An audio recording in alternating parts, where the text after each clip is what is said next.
অনেক দিন ধরেই কোথাও বেরোনো হচ্ছে না, আর সামনেই পুজো, কিন্তু কেনাকাটা তো এখনো কিছুই হয়নি।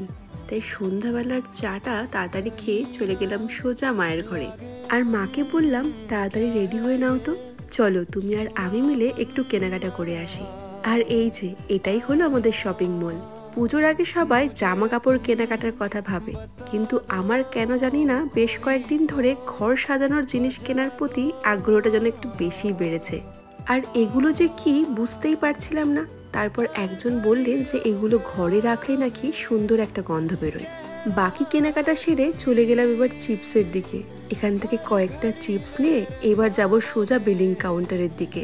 সেখান থেকে বিলিং করিয়ে নিলাম, আর জিনিসপত্র কিন্তু বেশ অনেকটাই হয়েছে।